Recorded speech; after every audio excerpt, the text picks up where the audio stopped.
नमस्कार, कार्यक्रम विमर्शमा स्वागत छ।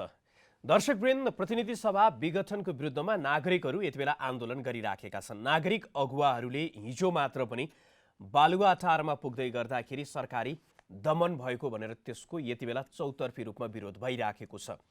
र नागरिक अगुवाको जसरी आन्दोलन अहिले अगाडि बढिराखेको छ त्यसलाई पनि हेर्ने दृष्टिकोण फरक कोणबाट चाहिँ त्यसलाई विश्लेषण भइराखेको छ। एकातर्फ नागरिक अगुवाकै आलोचना पनि भइराखेको छ, कुनै निश्चित व्यक्ति वा कुनै निश्चित विषयमा मात्रै मुखर हुने, अन्य विषयमा चुपचाप बस्ने लगायतको त्यो आरोप पनि लगाउने गरिन्छ भने अर्कोतर्फ संविधानकै उल्लङ्घन भइराखेको, संविधानवादको उल्लङ्घन भइराखेको, संविधानलाई नै कुल्चिने प्रयास भइराख्दाखेरि नागरिकहरूको दायित्व हो बोल्ने, त्यसकारणले गर्दाखेरि नागरिक अगुवा बोलिराखेको यो ठिक छ भन्ने कोणबाट पनि विश्लेषण भइराखेको छ। आज हामी यसै विषयमा नागरिकहरूको पछिल्लो समयको आन्दोलन, त्यसको साथसाथमा अहिले पछिल्लो राजनैतिक घटनाक्रम र अहिले जुन जस्तो व्यवस्था हामीले अवलम्बन गरिराखेका छौँ यसमा देखिराखेका समस्याको विषयमा पनि संवाद गर्नेछौँ। आजको यस विमर्शमा हामीसँग यिनै विषयमा केन्द्रित रहेर संवाद गर्नको लागि राजनीतिशास्त्री हुनुहुन्छ, राजनीतिशास्त्री समाजको अध्यक्ष विजय सुलवाललाई आज हामीले कार्यक्रममा आमन्त्रण गरेका छौँ। विजयजी, यहाँलाई कार्यक्रममा स्वागत छ। धन्यवाद। अहिले जसरी यहाँ आफै पनि हिजो मात्रै पनि जसरी नागरिक अगुवाहरू आन्दोलित हुँदै गर्दाखेरि र प्रतिनिधि सभाको विघटनको विरोधमा तपाईँहरू जसरी पुग्नुभयो बालुवाटार, यहाँहरूमाथि त्यो दमनको दृश्यहरू पनि देखियो। तर यहाँहरू चाहिँ आजको दिनमा नागरिक अगुवाको रूपमा, राजनीतिशास्त्रीको रूपमा जसरी सडकमा ओर्लिराख्नु भएको छ नि, यहाँहरूको यो प्रदर्शनले साँच्चै के संसदको पुनर्स्थापना गर्न सक्छ? सर्वप्रथम तपाईँ र जनता टेलिभिजन परिवारलाई चाहिँ हार्दिक कृतज्ञता व्यक्त गर्न चाहन्छौँ। मेरा केही विचारहरू अभिव्यक्त गर्ने जुन अवसर दिनुभयो। तपाईँले यो प्रश्न राखिराख्दाखेरि म यहाँलाई चाहिँ के अनुरोध गर्न चाहन्छु भनेदेखि जानी नजानी, बुझी नबुझिकन 24 सालदेखि वाम राजनीतिमा अलिकति झुकाव राखेर आउँदाखेरि म 36 सालदेखि लगातार 46 भन्नुहोस्, 62, 63 भन्नुहोस्, म आफै जेल परेँ मान्छे होइन, र हिजो पनि गएँ। मलाई हिजो बालुवाटारमा त हामीलाई जान दिएन, लट्ठी प्रहार गर्यो, त्यस्तो म आफै 70 वर्षको, पुलिसले धकेल्ने, त्यस्तो जाडोमा पानी हाल्ने। मलाई त ज्ञानेन्द्र शाहीको सम्झना आयो। ज्ञानेन्द्र शाही सबै निरङ्कुश तन्त्रले आफूलाई के लाग्छ भनेदेखि उसले गरेको क्रियाकलाप ठिक हो। तर मैले यहाँलाई अघि नै निवेदन गरेँ, 36 सालदेखि निरङ्कुशता विरुद्ध निरन्तर रूपमा लागिराख्ने सन्दर्भमा हिजोकोले मलाई झन् के विश्वास भएछ भनेदेखि अब ज्ञानेन्द्र शाही जस्तो निरङ्कुशता यो ओली शाही चल्नेवाला छैन, चल्दैन। र जनता क्रमिक रूपले बिस्तारै बिस्तारै बिस्तारै सडकमा आउँछन् र गिर्जाले जसरी संसद पुनर्स्थापनाको एउटा अडान लिएर नेपालको राजनीतिमा जुन किसिमको आफ्नो चाहिँ मतलब विचारहरू व्यक्त गरेर सबैलाई समेटेर लिएर गए, तपाईँ हेर्दै जानु होला। यहाँहरू आजको दिनमा सडकमा किन ओर्लिराख्नु भयो? सडकमा किन ओर्लिन पर्यो भनेदेखि सबैका आफ्ना आफ्ना प्लेटफर्महरू हुन्छन्, दलको आफ्नो हुन्छ होइन। उद्देश्य के यहाँहरूको उद्देश्य? उद्देश्य के भनेदेखि यो संविधानमै तपाईँले हेर्नुभयो भनेदेखि धारा 76 देखि अहिले यो प्रष्ट रूपमा हेर्न पर्दाखेरि एकजना प्रतिनिधि सभाको सदस्यले म प्रधानमन्त्री हुन सक्छु, म विश्वासको मत लिन सक्छु भनेदेखि त्यो अवस्था बाहेक कहीँ कतै विघटनको कुरा एक ठाउँमा विघटन भनेको कहीँ छैन। म सबैलाई अनुरोध गर्न चाहन्छु, ओलीका स्याङ्को प्यान्जाहरूलाई जो चतुर छन्, सोझा जनतालाई होइन, कहीँ विघटन नभएको कुरो पनि विघटन गर्ने। यो विघटन यो अहिलेको झन्डै 2/3 बहुमत जनताले दिएको हो नि होइन। तपाईँ पार्टी पनि फेस नगर्न सक्ने, तपाईँ संसदीय दलमा पनि फेस गर्न नसक्ने, अनि म एक मात्र नेता हुँ भनेर आई एम द स्टेट भनेर लुइस 14 को चाहिँ पाराले जुन तपाईँ जान्दै हुनुहुन्छ नि, उहाँले त अहिले भनिराख्नु भएको छ नि, पार्टी भन्दा पनि ठुलो, संसद भन्दा पनि ठुलो सिधै जनतालाई नै म फेस गर्छु, ल आउनुहोस्, यदि फेस गर्ने हो भने जनतामा दुवै पक्षले जनताको फेस गरौँ भनेर बताइराख्नु भएको छ। जनतामा जानको लागि चाहिँ किन यस्तो हिचकिचावट? जनतामा जाने कुरोमा निर्विवाद छ, जनतामा जानै पर्छ दलहरू, तर जनतामा कसरी जाने भन्ने किसिमको कुरोहरू राजनीतिक व्यवस्थाले एउटा ढङ्गले त्यसलाई मिलाएको हुन्छ। होइन राष्ट्रपति चुनाव हुन्छ, प्रधानमन्त्रीको चुनाव हुन्छ, अथवा संसदको चुनाव हुन्छ, त्यसको अवधि हुन्छ। विशेष कारणवश त्यस्तो केही भयो भने त्यो तलमाथि पर्ने एउटा कुरो होला। तर 5 वर्षको लागि त ल तिमीहरू यो शासन चलाऊ भनेर जनताले मत दिएको हो नि त। अनि त्यो जनताको जनमतलाई अपमान गर्ने, तपाईँ घर पनि नचलाउन नसक्ने, अनि सबैलाई तपाईँ गाली गरेर हिँड्ने, अनि चाहिँ मतलब मलाई कसैले काम गर्न दिएन भन्ने एउटै मान्छेलाई केन्द्रीय समितिमा लग्नुभयो, एउटै मान्छेलाई तपाईँले चाहिँ राष्ट्रसभामा लग्नुभयो, एउटै मान्छेलाई तपाईँ चाहिँ अर्थमन्त्री बोलाउनु भयो, एउटै मान्छेलाई अर्थमन्त्रीबाट के कारणवश हटेपछि सल्लाहकार राख्नुभयो, त्यसैलाई राजदूत बनाउँदै हुनुहुन्छ। तपाईँलाई काम गर्न कसले रोक्यो त? कहीँ कतै छैन। उहाँले यत्रो नियुक्तिहरू गर्नुभयो, कसले रोक्यो त? काम गर्न कसैले रोकेका छैन। आफू काम पनि गर्न नसक्ने, ढङ्ग पनि नजान्ने। मेरो घरमा आमा बुवासँग मेरो चित्त बुझेन भन्दैमा मैले घरमा आगो लगाउने हो त? तपाईँ जसरी अहिले चाहिँ मतलब सरकारी आडमा चाहिँ म नेता हुँ भनेर जुन हिँडिराख्नु भएको छ नि, फेस गर्नुभएको भए आज त्यही संसदीय दलमा केपी ओलीको बहुमत आएको भए त सारा जनताले थाहा पाउँथ्यो नि, थाहा पाएन नि त। पार्टीको कारणले हो त्यो बेलाको निर्वाचनमा उहाँको व्यक्तित्वले पनि काम गरेकै हो। तर के त्यो जनमत जुन जनताले भोट दिए त्यसमा माधव नेपालको योगदान छैन, प्रचण्डको योगदान छैन, झलनाथको छैन, वामदेवको छैन, नानकाजीहरूको छैन, यी सबैहरूको योगदान छैन, जनताको योगदान छैन, छ नि। त्यो सबैलाई अपमान गरेर जुन किसिमको हुँदै नभएको संविधानको चाहिँ अव्याख्या गरेर जुन प्रतिनिधि सभा विघटन भयो, हामी त्यो प्रवृत्तिको विरोधमा हो। केपी ओली व्यक्तिको होइन। कस्तो प्रवृत्तिको हो भनेदेखि मनोवैज्ञानिकहरू के भन्छन् भने एउटा आफ्नो रूप हेरेर सधैँ दङ्ग रहन्छ। ऐना हेरेर सधैँ दङ्ग रहन्छ, म जस्तो राम्रो कोही पनि छैन भन्छ एक थरी के भन्छन् भनेदेखि अरूलाई दुःख दिन पाए पनि बडा रमाइलो मान्ने। अनि एउटा प्रवृत्ति कस्तो हुन्छ, आफूलाई दुःख दिने। ओली परपीडक मनोवृत्तिका रोगी हुन्, परपीडक मनोवृत्तिका रोगी नै हुन्। उनले अरूलाई कहाँ दुःख दिँदाखेरि आनन्द आउँछ भन्ने कुरोमा उनी रमाइराखेका हुन्छन्। र उनका सेङ्को प्यान्जाको कथा म पछि भन्नुला प्रसङ्ग आयो। म अहिले यहाँबाट जान्न चाहिराखेको, अहिले उठिराखेको प्रसङ्ग चाहिँ अहिले जसरी प्रचण्ड माधव समूह चाहिँ सडकमा ओर्लिराखेको अवस्था छ, नागरिक समाज उहाँहरू निकट नै हुनुहुन्छ, तपाईँहरू पनि होइन, अब नागरिक अगुवा भने पनि यहाँहरू पनि सडकमा हुनुहुन्छ। यो सबै कुरा चाहिँ केपी शर्मा ओली र उहाँ निकट, उहाँ वरिपरिका व्यक्तिहरूले मात्रै सत्तामा पुगे, सत्ताबाट पाउने लाभहरू, नियुक्तिहरू उहाँ निकटले मात्रै पाए, माधव कुमार नेपाल र प्रचण्ड निकटका व्यक्तिहरूलाई त्यो दिइएन। त्यस कारणले गर्दाखेरि यो सबै चाहिँ सत्ताको लागि, शक्तिको लागि हो भनेर भन्छन् नि। यसमा चाहिँ तपाईँको प्रतिक्रिया के छ? त्यस्तै देखिन्छ, त्यस्तै हो कि यो चाहिँ अलि फरक छ? यो बिल्कुल निराधार आरोप हो। म यहाँको ध्यान आकर्षण कुन कुरोमा गर्न चाहन्छु र जनता समक्ष यो कुरो लगिदिनु अनुरोध गर्छु भनेदेखि माधव नेपालले सुरुदेखि नै विधि पद्धतिको कुरो गर्दै आउनुभयो। उहाँले पार्टीकै मिटिङहरूमा नोट अफ डिसेन्ट पनि लेख्नुभयो, यो विधि पद्धति भइराखेको छैन है। उहाँले कुनै पदको कुरो गर्नुभएको छैन। अहिले आएर सबैजना चाहिँ त्यो विधि पद्धतिमा जानुपर्छ भन्ने कुरो प्रचण्डहरूले पनि गरिराख्नु भएको छ र सबैले गरिराख्नु भएको छ।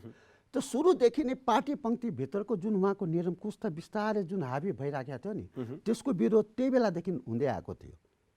र अहिले आएर तपाईँको चाहिँ के भयो भनेदेखि यसलाई कुप्रचार गरेर ओली एन्ड कम्पनीले के गर्न खोजेको छ भनेदेखि उहाँहरू त पदको लागि चाहिँ यसो गर्नुभएको हो।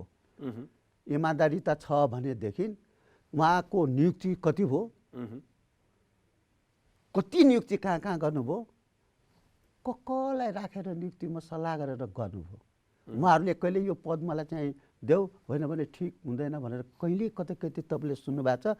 निरङ्कुश ढङ्गले आफूलाई जो मन पर्यो, आफ्नो जो गुटको जो मन पर्यो उसैलाई उहाँले चाहिँ नियुक्ति गर्नुभएको छ। र उल्टै आरोप के लगाउँदै हुनुहुन्छ भनेदेखि उहाँ चाहिँ पदको लागि गरिनुभएको छ। यो पदको लडाइँ होइन, हुँदै होइन। अब यहाँ आफै राजनीति शास्त्री अहिले कुरा उठिराखेको चाहिँ हामीले जुन प्रकारको राजनैतिक प्रणाली आजको दिनमा अवलम्बन गरिराखेका छौँ नि, शक्ति पृथकीकरणको सिद्धान्त, कार्यपालिका, व्यवस्थापिका, न्यायपालिका केही संवैधानिक अङ्गहरू छन्, त्यसमा विनियोजित भएको त्यो शक्ति जसरी त्यहाँ विनियोजन भएको छ त्यही अनुसार चाहिँ एकले अर्कोलाई चेक एन्ड ब्यालेन्स गर्दै अगाडि बढ्ने भन्ने जुन कुरा छ, अब अहिले न्यायपालिकाको कुरा, कार्यपालिकाको कुरा, व्यवस्थापिका बीचको जे जस्तो देखिराखेको छ, आम नागरिकले पनि यी संस्थाहरूप्रतिको जुन विश्वास आस्था थियो त्यो स्खलित भइराखेको र पछिल्लो समय चाहिँ त्यो क्रमशः चाहिँ सङ्कट र शङ्का चाहिँ अलि बढी व्यक्त भइराखेको जुन देखिन्छ, यो व्यवस्था नै खराब हो, यो व्यवस्थाले चाहिँ अब हामीलाई अगाडि बढाउँदैन भन्ने कोणबाट जुन अहिले विश्लेषण विमर्श सुरु भएको छ, यहाँ आफै राजनीतिशास्त्री हुनुहुन्छ, के लाग्छ यहाँलाई? त्यस्तै हो स्थिति? यो जुन व्यवस्था छ नि यसमै सङ्कट आएको हो? मलाई त्यो पटक्कै लाग्दैन। म राजनीति शास्त्रको एउटा सामान्य विद्यार्थी भएको हिसाबले मैले बुझेको कुरो के हो भने हिजो मानव सभ्यताको विकासको क्रममा सानो सानो गण कबिलाबाट सुरुवात हुँदै जब यो मानवीय समाज राजनीतिक रूपले सङ्गठित हुन थाल्यो त्यो बेलादेखि विभिन्न स्वरूपमा राजनीतिक व्यवस्थाको विकास भएको पाइन्छ। राजतन्त्र भन्नुहोस्, तपाईँको चाहिँ मतलब संसदीय व्यवस्था भन्नुहोस्, संसदीय वा राष्ट्रपति व्यवस्था भन्नुहोस्, यी सबै क्रमिक रूपले हुर्किँदै आएको। त्यसैले व्यवस्था आफैमा खराब हुनुभन्दा पनि व्यवस्थाको प्रयोग कुन चिन्तनले गरिएको छ, सकारात्मक ढङ्गले गरिएको छ कि नकारात्मक ढङ्गले गरिएको छ कि कुन उद्देश्यको लागि त्यसलाई उपयोग गर्नुभएको छ, तातोले तपाईँको चाहिँ पकाउनमा सहयोग गर्छ होइन। तर यसको मतलब तातो नै तपाईँ खाने चाहिँ मतलब आगो नै खाने भन्ने त होइन नि, त्यसले त तपाईँलाई हानि पुर्याउँछ। त्यसैले तातोको उपयोग कसरी गर्ने भन्ने कुरो तपाईँको बौद्धिकता, तपाईँको क्षमता, तपाईँको उसमा भर पर्छ। त्यसैले उपयोग कुन दृष्टिकोणले गर्ने भन्ने किसिमको हो। राष्ट्रपतीय शासन पनि छ, कहीँ राम्रो छ। अस्ति ट्रम्पकै उदाहरण हेर्नुभयो, एक खालको छ। तर त्यो राष्ट्रपतीय व्यवस्था नै खराब भन्ने होइन। संसदीय व्यवस्था जसको जननी तपाईँको बेलायत हो, अहिले चाहिँ हामीले पनि अपनाएछौँ, भारतले अपनाएछ, थुप्रै मुलुकहरूले अपनाएछ। त्यो व्यवस्थाले कसरी जनताको मर्काहरूलाई सम्बोधन गरेको छ, जनताको पीरलाई कसरी हेरेको छ, मुलुकको समस्यालाई कसरी हेरेको छ, चीन योभन्दा पृथक छ। अहिले आफैलाई चाहिँ हामी चाहिँ असली कम्युनिस्ट हौँ भन्नेहरूले गरिराखेको तर्क चाहिँ जसरी यो व्यवस्था अवलम्बन गरियो यसले चाहिँ त्यो दलाल पुँजीपति, उहाँहरूको त्यो जार्गन छ, दलाल पुँजीपतिहरूलाई चाहिँ पक्षपोषण गर्यो। त्यस कारणले गर्दाखेरि यो व्यवस्थाबाट जनताको हितमा काम हुने सम्भावना छैन। जति बेलासम्म चाहिँ त्यो दलाल पुँजीपतिहरूलाई चाहिँ कतै न कतै कुनै न कुनै रूपमा चाहिँ पक्षपोषण गर्ने र शासक र उनीहरू बिच चाहिँ सम्बन्ध रहिरहेको छ, एकअर्कालाई सरसहयोग गर्ने, त्यति बेलासम्म चाहिँ यो व्यवस्था अथवा जुनसुकै व्यवस्था आए नि काम छैन भन्ने कोणबाट आइराखेको कुरालाई चाहिँ म यहाँसँग के कुरोमा सहमत छु भनेदेखि त्यो बिचौलिया वा दलाल पुँजीवाद जे भनौँ, लेनिनको पालोको हेर्नुहोस्, तपाईँको स्टालिनको पालोमा हेर्नुहोस्, माओसेतुङको पालोमा हेर्नुहोस् होइन, उहाँहरूले कसरी राष्ट्रिय पुँजीपतिहरूलाई अघि बढाउनु भयो, कस्तो नीति लिनुभयो र त्यस कारणको आर्थिक विकास कसरी हुँदै गयो। र त्यही तपाईँको चाहिँ मतलब गोर्बाचोभहरूले गर्दाखेरिको जुन चाहिँ मतलब ख्रुश्चेभहरूले गर्दाखेरि दलाल पुँजीपतिहरू जुन ढङ्गले बिस्तारै गयो, त्यहाँको अवस्था के हो सबैलाई हामीलाई थाहा छ। चीन अहिले पनि एउटा चाहिँ मतलब एउटा सङ्घर्षको स्थितिमा के छ भनेदेखि यी वैचारिक विचलनहरूबाट जोगिएर कसरी समाजवादलाई चाहिँ मतलब सुदृढ पार्न सकिन्छ भनेर विदेशभरिका पुँजीहरूलाई ल्याएर आफ्नो मुलुकलाई कसरी अगाडि बढाउने भन्ने किसिमको कुराहरू लगिरहेछ। र त्यहाँ पनि छ, भ्रष्टाचार नभएको होइन, त्यहाँ पनि दलाल पुँजीपतिहरू चलखेल गर्न खोजिरहेछन्। तर यस्तो कडाइ छ कि त्यहाँ चाहिँ मतलब अहिलेसम्म नियन्त्रणमा छ।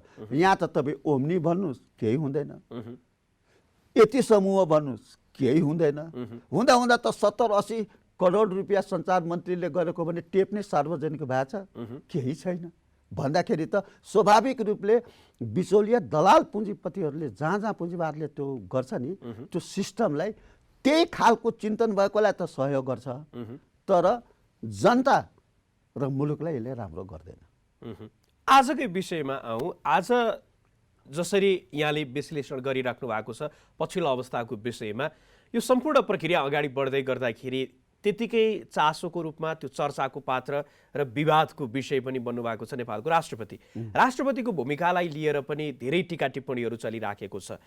त्यो सम्मानित पदमा जो व्यक्ति विराजमान हुनुहुन्छ उहाँले चाहिँ त्यो संवैधानिक दायित्व पुरा गर्नु भएन भन्ने कोणबाट जसरी अहिले प्रश्नहरू उठिराखेको छ, यो व्यवस्था प्रति नै वितृष्णा जगाउने हिसाबले आफ्नो भूमिका निर्वाह गर्नुभयो भन्ने कुरा पनि आइराखेको छ। यहाँलाई के लाग्छ? स्थिति त्यस्तै हो? मैले अघि नै निवेदन गरेँ, व्यवस्थालाई कसरी उपयोग गरिएको छ जनता र मुलुकको हकमा, त्यसमा भर पर्छ कुन सोचको साथ। यहाँले जुन अहिले राष्ट्रपतिको कुरो गर्नुभयो, मलाई सम्झना छ राष्ट्रपति अब्राहम लिङ्कन पनि भए जसले दास प्रथा हटाए, राष्ट्रपति मुगाबे पनि भए जसले आफ्नो मुलुकलाई उपनिवेशवादबाट मुक्त गराए, गान्धी जस्तै स्वतन्त्र बनाए। आजीवन राष्ट्रपति हुने व्यवस्थासम्म पनि संविधानमा लेख्ने कि भन्ने पनि कुरो चल्यो उहाँको व्यक्तित्वले। त्यही मुगाबेलाई 90 वर्षसम्म सत्ताकै लागि भनेर जुन किसिमको चाहिँ भयो, उहाँलाई तपाईँको चाहिँ मतलब उहाँकै पार्टी जनताले हटाइदिए। त राष्ट्रपति माओ सेतुङ पनि राष्ट्रपति भए, तर पछि म यो पद म जान्न, म पार्टीकै अध्यक्ष हुन्छु भनेर बस्नुभयो। महात्मा गान्धी कहिले राष्ट्रपति हुनुभयो? हुनु भएन, होइन? मैले भन्न खोजेको कुरो के भनेदेखि पद सम्मानित हो, कहीँ कतै द्वैमत छैन, तर पदमा पुग्ने व्यक्ति कस्तो छ त्यो मूल कुरो हो। 200 भन्दा बढ्ता माने इतिहास भएको अमेरिकामा भर्खरै हामीले हेऱ्यौँ, आफ्नो समर्थकहरूलाई क्यापिटल हाउस घेर्न जाऊ, यस्तो गर उस्तो गर भनेर चाहिँ तपाईँको ट्रम्पले भन्यो र जाँदा जाँदा त्यहाँको डेमोक्रेटिक नर्भस कल्चरलाई समेत त उसले चाहिँ वास्ता गरेन। र आज त्यो ट्रम्प बदनाम भयो अमेरिकाको राष्ट्रपतिको इतिहासमा। राष्ट्रपति त त्यहाँ अब्राहम लिङ्कन पनि भए। वासिङटनले कसरी सबलाई चाहिँ मतलब नेपालको हकमा चाहिँ यहाँको विश्लेषण अब नेपालको हकमा म यहाँ उहाँलाई पुरै सम्मान गर्दै, त्यो पदलाई सम्मान गर्दै भनिरहेको छु। राष्ट्रपति पदलाई सम्मान गर्दै के भनिरहेको छु भनेदेखि रामवरण यादव पनि भए। राष्ट्रपतिको रूपमा अहिले जो राष्ट्रपति हुनुहुन्छ नि, उहाँले आम नेपाली जनताले सुरुदेखि चिन्दै आएको छ। उहाँको राजनीतिक क्रियाकलाप के भयो, उहाँको बिहा कोसँग भयो, बिहा पश्चात दुःखद निधन भइसकेपछि उहाँ कसरी पार्टीमा आउनुभयो र पार्टीमा त आउनुभयो कुन गुटमा लाग्नुभयो र त्यो गुटले उहाँलाई कुन ठाउँ दिनुभयो, त्यो सबैभन्दा माथि उठेर म साँच्चै यो संविधानको संरक्षक हुँ भन्ने कुरो उहाँले जुन अनुभूति गर्नु पर्ने हो, राजनीति शास्त्रीको हिसाबले उहाँमा त्यो योग्यता छ त, क्षमता छ त भन्ने प्रश्न किन गर्न चाहन्छु भनेदेखि रामवरण यादवले पनि कतिपय अध्यादेशहरूमा एकचोटि अध्ययन गर्नुपर्छ भने, स्वयं विद्या भण्डारीजीले पनि अध्यादेश अध्ययन गर्नुपर्छ भन्ने चाहिँ गर्नुभयो। अहिले त कस्तो छ भनेदेखि मन्त्री परिषदमा के निर्णय हुन्छ पहिले थाहा हुन्छ, त्यो अनुसारको कसरी चाहिँ राष्ट्रपतिले अध्यादेश गर्ने त्यो पनि थाहा हुन्छ, सब तयार हुन्छ। मन्त्री परिषदको निर्णय आउन पाएको हुँदैन, ढ्याप ढ्याप छाप र सही गरेर मिनटका मिनट घन्टोको कुरै छोडिदिनुहोस्। यस्तो प्रतिनिधि सभा विघटनको बेलामा सबलाई राखेर सल्लाह गरेर यो के भएको भन्नुपर्ने ठाउँमा प्रधानमन्त्रीको त अधिकार अन्तर्गत मैले अब निरीह छु, मैले राष्ट्रपतिले गर्नुपर्छ भन्नुको के अर्थ? उहाँले कतिपय विधेयकमा चाहिँ मतलब अध्यादेशमा उहाँले चाहिँ सल्लाह गर्नुपर्छ भनेर रोक्नु भएको छ कि अहिले रोक्नु पर्दैन थियो। त्यसैले के देखिन्छ भनेदेखि मैले पुरै समान साथ के भन्न चाहन्छु भनेदेखि राष्ट्रपति पद गरिमामय पद हो, होइन? तर त्यो पदमा पुग्ने व्यक्तिको क्षमता कस्तो छ, चिन्तन कस्तो छ, व्यवहार कस्तो छ, त्यो मूल कुरो हो। त्यसैले मण्डेलाले के गरे? आफूलाई जेल हाल्ने मान्छेलाई उपराष्ट्रपति बनाए, गोरालाई त्यत्रो सङ्घर्षमा साथ दिने श्रीमती राष्ट्रपति भइसकेपछि घुसकाण्ड आदि इत्यादि परेपछि डाइभोर्स गरिदिए र 4 वर्षपछि अब यो पार्टी पनि तिम्रो चलाऊ, यो सरकार पनि तिम्रो चलाऊ, म त अब हिँड्छु भनेर उहाँ बिदा हुनुभयो र संसारमै अहिले पनि सम्मानित राष्ट्रपतिको रूपमा चाहिँ उहाँले सबैलाई चाहिँ सम्मान गर्छ। त्यो व्यक्तिको क्षमताले हो। उहाँको अगाडि राष्ट्रपति पद सानो हुनु गयो, उहाँको व्यक्तित्व त्यति माथि उठ्यो। गान्धीको अगाडि राष्ट्रपति पद गौण हुनु गयो र गान्धीको व्यक्तित्व भयो। माओ सेतुङको अगाडि राष्ट्रपति पद गौण भयो, उहाँको व्यक्तित्व त्यस्तो भयो। तर त्यही राष्ट्रपतिको रूपमा ट्रम्पको जुन हाल हो त्यसले गर्दाखेरि पनि के बुझिन्छ भनेदेखि व्यक्तिको क्षमता कस्तो छ। र मैले भन्नै पर्छ नेपालको सन्दर्भमा राष्ट्रपतिको रूपमा जुनले कदम चालिएका छन् ती जम्मै गैर संवैधानिक छन्, पूर्वाग्रही छन्। यसले आज लाखौँ लाख जनता सडकमा जुन ओर्लिराखेको छ त्यसैको परिणाम पनि हो एउटा। अहिले जसरी यहाँले विश्लेषण गर्नुभयो प्रधानमन्त्री र राष्ट्रपति संस्था बीच चाहिँ भइराखेको सम्बन्धको जुन तरिकाले विश्लेषण गर्नुभयो, हाम्रो न्यायालय र कार्यपालिका बीचको सम्बन्ध पनि आजको दिनमा जसरी शङ्का अभिव्यक्त भइराखेको छ, कस्तो जस्तो लाग्छ यहाँलाई? न्यायपालिकाप्रति मेरो पुरै आदर छ, श्रद्धा छ, सम्मान गर्छु। म राजनीति शास्त्रको विद्यार्थी हो। म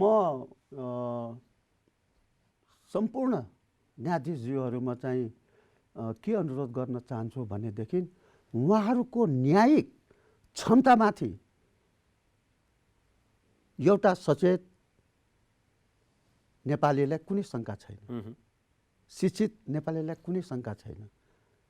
र उहाँहरूले पनि राम्ररी के बुझ्नु भएको छ भनेदेखि यसको अङ्ग्रेजी उल्था लगायत यो संसारभरि जसले नेपालको राजनीतिमा र नेपालको न्यायपालिकामा बढी चाहिँ ध्यान दिन्छ नि, उनीहरूले पनि पढिराखेका छन्। किन न्यायपालिकामा त सामान्य कुरो नि, कुन मुलुकमा यस्तो केसमा के भएको थियो नजिर हुन्छ नि भने जस्तै सबै संसारको न्यायपालिका वा राजनीतिमा अलिकति चाख राख्नेहरूले अहिले नेपालको न्यायपालिकामाथि ध्यान दिइरहेछन्। यहाँका न्यायाधीशहरूले के गर्नुहुन्छ त? तर मलाई के विश्वास छ भनेदेखि उहाँको न्यायिक क्षमतामाथि जुन न्यायप्रतिको जुन आस्था छ, मलाई त्यसमा विश्वास छ। र म के आशा राख्छु भनेदेखि यो प्रतिनिधि सभा विघटनको जुन गैर संवैधानिक कदम हो त्यसलाई निश्चय पनि हाम्रो अदालतले सच्याउने छ भन्ने कुरो म विश्वास गर्छु। र यो सन्दर्भमा के भन्न चाहन्छु भनेदेखि हाम्रो सामान्य प्रधानमन्त्री जो कति पढ्नु भएको छ मलाई थाहा छैन, ठ्याक्कै मलाई थाहा छैन अघि। तर न्यायाधीश हुनेहरू आज उहाँले कुन क्षेत्रलाई बाँकी राख्नु भएको छ? एउटा न्यायको भीष्म पितामह मानिने 94 वर्षको कृष्णप्रसाद भण्डारीजी जस्तो सम्मानित व्यक्तित्वलाई एउटा बाजे 94 वर्षको बुढोलाई अदालत लिएर गएछ तमासा गर्न भनेर जुन ढङ्गको अभिव्यक्ति दिनुभयो। मेरो बुवा स्वर्गीय बुवा 100 वर्षमा बित्नुभयो। उहाँ नेपाली काङ्ग्रेससँग आबद्ध हुनुहुन्थ्यो। म 7 सालमा जन्मेको। अनि मेरो बुवासँग मतान्तर हुने बित्तिकै मेरो बुवालाई रे लगाएर बोल्ने नेपाली समाजले आफूभन्दा सिनियर व्यक्तिहरू प्रति गरेको कटाक्ष सह्य हुँदैन। अब यहाँले अगाडि उल्लेख गर्नुभयो, यहाँ आफै पनि 7 सालमा जन्मनुभयो होइन? 7 सालपछि 17 सालको एक प्रकारको त्यो परिवर्तन, त्यसपछि 36 साल, त्यसपछि 46, 62, 63, 72 सालको संविधानपछि यो अवस्थासम्म आइपुग्दाखेरि चाहिँ यहाँले सबै राजनैतिक परिवर्तनहरूलाई निकै नजिकबाट हेर्नुभयो, बुझ्नुभयो। अनि प्रत्येक प्रतको परिवर्तन निश्चित समयपछि चाहिँ त्यो राजनैतिक परिवर्तन हुने तर जनताको चाहिँ अवस्थामा परिवर्तन नहुने के कारणले रहेछ? यहाँ आफै राजनीति शास्त्रको विद्यार्थी पनि र राजनैतिक परिवर्तनलाई नजिकबाट निहालेको व्यक्ति पनि, कारण के रहेछ? अहिले पनि स्थिति त त्यस्तै देखिन्छ नि, राजनैतिक परिवर्तन त भयो तर जनताको अवस्था त उस्तै छ। म तपाईँसँग के सहमत छु भनेदेखि मैले सुरुमै एउटा के कुरो निवेदन गरेका थिएँ भनेदेखि त्यो मान्छेको चिन्तन कस्तो छ, कसरी ब्रटअप भयो। पोलिटिकल चेन्जेसहरू भए नभएका होइनन्, शासकीय स्वरूपहरूमा परिवर्तन भयो नभएको होइन। तर मेन्टालिटी, मानसिकता, चिन्तन के भयो भनेदेखि शासकहरूको है, शासकहरूको सन्दर्भमा त्यो अहिले पनि परिवर्तन भएको छैन। यो हामीले अहिले चाहिँ ओलीले गरेको क्रियाकलापले पनि के देखाउँछ भनेदेखि उहाँले भरम दिन सफल हुनुभयो तर सधैँ त्यो भरम सफल हुँदैन। अर्थात् पोलिटिकल म्यानेजमेन्ट गर्नको लागि जुन किसिमको चाहिँ मतलब त्यो हुनुपर्ने हो नि, त्यो त्यसमा हाम्रो लिडरसिप यो वा ऊ पक्ष म भन्दिनँ, म अलिअलि कमजोरीहरू चाहिँ मतलब भएकै कारणले पनि यो भएको हो। त्यो राजतन्त्र होस् वा राजासहितको प्रजातन्त्र होस् वा राजाविहीन प्रजातन्त्र होस्, शासकीय सोचमा चाहिँ त्यति धेरै फरक आएको छैन। अब बल्ल के हुँदैछ भनेदेखि जनताहरू जुन ढङ्गले जागरुक हुँदैछन्, विश्वमा जुन परिवर्तनहरू भइराखेका छ ती सबै सन्दर्भहरूमा लोकतन्त्रभन्दा राम्रो विधि त हुनै सक्दैन, राम्रो शासन हुनै सक्दैन होइन? त्यो आफ्नो ठाउँमा छ। त्यो भएको हुनाले अब जनताहरू जसरी सचेत हुँदैछन्, सङ्गठित हुँदैछन्, त्यसै गरी शासकीय स्वरूपहरू पनि तपाईँको चाहिँ परिवर्तन हुँदैछ। र अबको पोलिटिकल म्यानेजमेन्टलाई हिजोको 7 सालको जस्तोमा शासन चलाउँछु भनेर त्यसरी सोचेर अब अब त्यो त्यो त्यो समाज तर त्यो शासन यहाँहरूले चल्दैन। पनि आज सडकमा ओर्लिएर जसरी संसद पुनर्स्थापनाको लागि माग गरिराख्नु भएको छ, संसद पुनर्स्थापना भइसकेपछि पनि आउने व्यक्ति फेरि शासकको रूपमा त अहिले प्रचण्ड माधव समूहबाट त्यहाँको शीर्ष नेतृत्व वा नेपाली कङ्ग्रेसको शीर्ष नेतृत्व नै आउने होला। उनीहरूलाई नेपाली जनताले बारम्बार प्रधानमन्त्रीको रूपमा देखिसकेको भोगिसकेको व्यक्ति, उनीहरूबाट चाहिँ अलिक फरक ढङ्गबाट यहाँले जुन विश्लेषण गर्नुभयो नि त्योभन्दा अलिक फरक हुन्छ भनेर पनि आशा गर्ने ठाउँ त छैन। परिवर्तन आउन सक्ने सम्भावना त्यस्तो छ र? यो संसारको अस्तित्व छन्जेल राज्यहरू छन्जेल राज्यको राजनीतिक व्यवस्था रहिरहन्छ। राजनीतिक व्यवस्था कस्तो हुन्छ भने त्यो समय सापेक्ष त्यो मुलुकको उसमा भर पर्यो। म तपाईँसँग के कुरोमा सहमत छु भनेदेखि त्यो प्रवृत्तिको जुन कुरो हो नि डिग्रीको फरक होला, तर शासकमा गइसकेपछि शासकीय व्यवस्था भइसकेपछि त्यहाँ डन क्युजेक्ट र सेन्को प्यान्जाको कुरोहरू आउँछन्, इम्परर न्युक्लियसको कुरोहरू आउँछन्। डिग्रीको कति फरक हो त्यति मात्र हो मैले चाहिँ मतलब अनुरोध गर्न खोजेँ। मैले अघि नै चाहिँ मतलब तपाईँको चाहिँ मतलब साउथ अफ्रिकाको मण्डेलाको पनि उदाहरण दिएँ, तपाईँको चाहिँ मतलब ट्रम्पको पनि उदाहरण यहाँले जसरी ओलीको विषयमा चाहिँ खुलेर बोल्नुभयो नि, त्यस्तै गरी पुष्पकमल दाहाल प्रचण्ड, माधव कुमार नेपाल, शेरबहादुर देउबा यी लगायत सबै म के आउँदैछु भनेदेखि उहाँहरूले अब गम्भीरतापूर्वक के विचार गर्नुपर्ने बेला छ भनेदेखि जसरी शासकीय आडमा जसरी ओलीले आफ्नो ढङ्गले शासन चलाउन खोजिरहेछ नि, जनतालाई चाहिँ मतलब यस्तो गरेर मुलुकलाई यस्तो अवस्थामा पुर्याएर माधव भोलि प्रधानमन्त्री माधवजी हुनुभयो भने अब त्यसरी उहाँले चलाउनु भयो भने त्यसरी चल्नेवाला छैन। प्रचण्डजीले पनि हो वा शेरबहादुर देउबा कसैले पनि, किनभनेदेखि नेपाली जनताले क्लोजली वाच गरिरहेछ। अब उहाँहरूले जनताको समक्ष अब प्रतिनिधि सभा मेरो हिसाबमा पुनर्स्थापित हुन्छ, त्यहाँ संसदीय दलमा जान्छ। तपाईँ हेर्दै जानु होला कतिवटा अध्यादेश के कुन रूपमा आउँछ अहिले भन्न सकिँदैन, किनभने निर्वाचन हुनेवाला छैन। त्यो रूपमा यी सबैलाई तपाईँसँग म सहमत छु। यी सबैलाई चुनौती के छ भनेदेखि हिजोको दिन जस्तो म शासन चलाउँछु आदि इत्यादि चलाउँछु भन्ने जुन सोचिराख्नु भएको छ भनेदेखि संसदीय त्यो संसद पुनर्स्थापना भएपछि संसदीय दलमा कुरो जाला, को संसदीय दलको नेता होला, को प्रधानमन्त्री होला, कोलिसन सरकार बन्छ, के हुन्छ त्यो पछिको कुरो हो। तर उनीहरूले यस्तै प्रवृत्तिले चलाउने हो भनेदेखि तपाईँ निश्चित मान्नुहोस् यी चलाउने जो पछिका जो हुन्छन् माधव हुन् प्रचण्ड हुन् जो हुन् उनीहरूलाई पनि जनताले छोड्नेवाला छैन। कार्यक्रमको लगभग अन्तिमतिर छु। अन्तिममा चाहिँ यदि यहाँले जुन आशा गरिराख्नु भएको छ त्योभन्दा अलिक विपरीत भयो भने सर्वोच्चले चाहिँ होइन प्रधानमन्त्रीले चालेको कदम ठिक छ, अब निर्वाचनमा जानुपर्छ र वैशाख 17 र 27 गते चाहिँ निर्वाचन हुने भयो भने चाहिँ के हुन्छ? वैशाख 17 र तपाईँको चाहिँ मतलब 27 गते निर्वाचन भयो भने के गर्ने भने जुन तपाईँको चाहिँ मतलब कुरा आयो।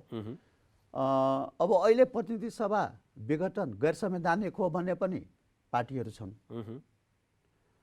नेपाली काङ्ग्रेस पनि छ। नेपाली काङ्ग्रेसले त के भनेको छ भनेदेखि सबैभन्दा ठुलो अदालत त जनता अदालत हो। म उहाँहरूलाई के अनुरोध गर्न चाहन्छु भनेदेखि 36 सालको जनमतसँगको परिणामलाई बिपीले स्वीकार्दै पनि के भन्नुभयो भनेदेखि म आश्चर्यचकित भएको छु, म स्तब्ध छु भन्नुभयो। र त्यसको लगतै भएको निर्वाचनमा त नेपाली काङ्ग्रेसले भाग लिएन नि। राजा ज्ञानेन्द्रको पालोमा पनि त निर्वाचन भएको थियो, नेपाली काङ्ग्रेसले भाग लिएन नि।